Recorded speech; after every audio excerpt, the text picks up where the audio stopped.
Pemirsa Kalam Ramadan yang dirahmati Allah Subhanahu wa taala, tak terasa kita telah berada di penghujung acara. Sebelum berpisah, tentunya kita akan mendengarkan dulu. Kita mintakan nasihat dari guru kita, Kiai Muhibin. Pak Yai, bagaimana cara mempelajari Al-Quran yang benar sehingga kita terhindar dari jebakan pemahaman yang salah terhadap ayat-ayatnya? Monggo Pak Yai. Ya, terima kasih. Ini adalah memang yang perlu banyak difahami oleh generasi-generasi kita. Kita akan belajar dari mana memahami Al-Quran dan hadis ini.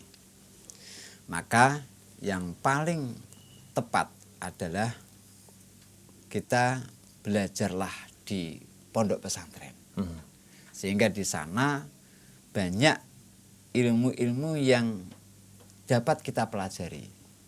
Seperti yang tadi ada ilmu nahwu, ilmu tafsir, ilmu fikih, yang semuanya ini adalah merujuk pada Al-Quran dan Al-Hadis. Sehingga kita harapkan dalam mempelajari ini, nanti memahami Al-Quran ini benar-benar sesuai dengan kaidah-kaidah yang ditentukan oleh pemahaman-pemahaman Al-Quran dan Al-Hadis. Begitu. Ya, maka bahasa slogannya ayo mondok kan itu. Bahasa slogannya itu ayo mondok. Sekarang banyak pondok-pondok pesantren, kamu mau ke pondok yang memang mempelajari ilmu agama saja atau pondok salafiyah, monggo. Oh, saya pengen juga mengetahui dengan ilmu pengetahuan umum. Sekarang banyak ulama-ulama kita yang mendirikan pondok pesantren dengan ada pemahaman atau pelajaran pendidikan umum. Sudah banyak. Sudah banyak ya Pak Yai ya. Oke. Pak Yai, sebenarnya kalau di pondok pesantren ini kan untuk pemahaman terkait dengan ayat-ayat tersebut sudah diajarkan dari beberapa tahapan ya Pak Yai. Dari ibtidaiyah, kemudian apa saja nih Pak Yai selanjutnya?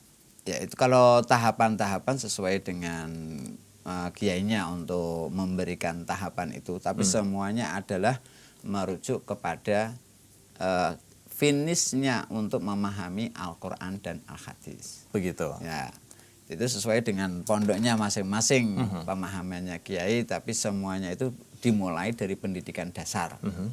Mulai dari belum bisa membaca Al-Quran sampai diajari cara membaca Al-Quran, sampai mempelajari dengan ilmu nahwunya. Betul. Oh, ini adalah dalam tasrifannya ini salah cetak bahasanya kan itu. Ini salah cetaknya aja kan itu.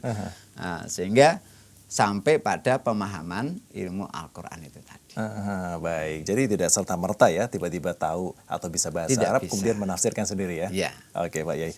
Ada pertanyaan terakhir nih Pak Yai. Mohon untuk bisa membagikan saran-saran atau tips agar generasi muda saat ini bisa memiliki ketertarikan kuat untuk belajar Al-Quran dan juga hadis secara benar tentunya.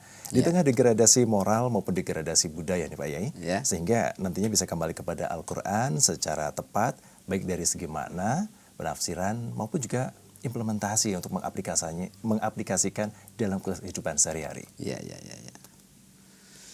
Baik pemirsa yang saya muliakan dan yang saya hormati, memang di zamannya sekarang bagi generasi muda, ini banyak tuntutan karena situasi yang harus mereka alami di zaman era serba mesin. Maka dari itu saya sarankan kepada generasi-generasi muda, terutama dari generasi-generasi Islam, banyaklah untuk menuntut ilmu dan semangatlah di dalam mempelajari ilmu-ilmu itu. Baik itu dalam ilmu keagamaan ataupun ilmu pengetahuan umum ataupun ilmu teknologi. Ini sangat dibutuhkan oleh generasi-generasi kita. Maka dalam hal ini saya pesan ada 7 hal yang perlu difahami oleh kalangan-kalangan remaja dalam menuntut ilmu. 1. Fahamilah pekerjaanmu. Sekarang ini kamu bekerja sebagai apa? Fahami dulu. Setelah faham dalam pekerjaanmu, maka yang kedua adalah fahamilah atau siapkanlah kebutuhanmu. Yang ketiga adalah sembahlah Tuhanmu. Lah kenapa sembahlah Tuhanmu? Yang ketiga, kalau kamu tidak paham dengan pekerjaan menyembah Tuhan, ya jelas gak akan bisa.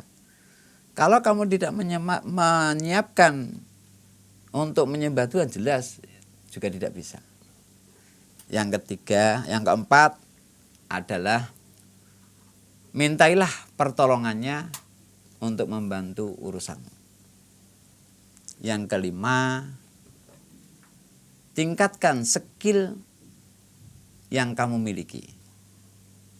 Yang keenam, banggakan orang tuamu dengan prestasimu.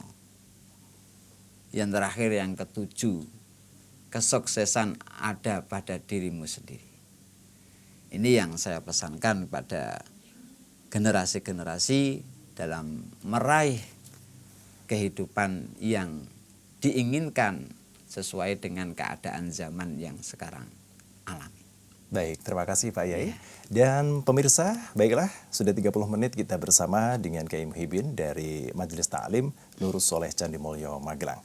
Semoga apa yang disampaikan oleh beliau memberikan pengetahuan dan juga manfaat bagi kita semua. Dan jangan lupa terus saksikan Kalam Ramadan untuk bisa meningkatkan wawasan serta keimanan dan ketakwaan kita kepada Allah Subhanahu wa Ta'ala.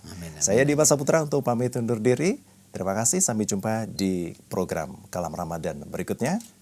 Kalam Ramadan menyejukkan hati, meraih ridho ilahi. Wassalamualaikum warahmatullahi wabarakatuh. Waalaikumsalam.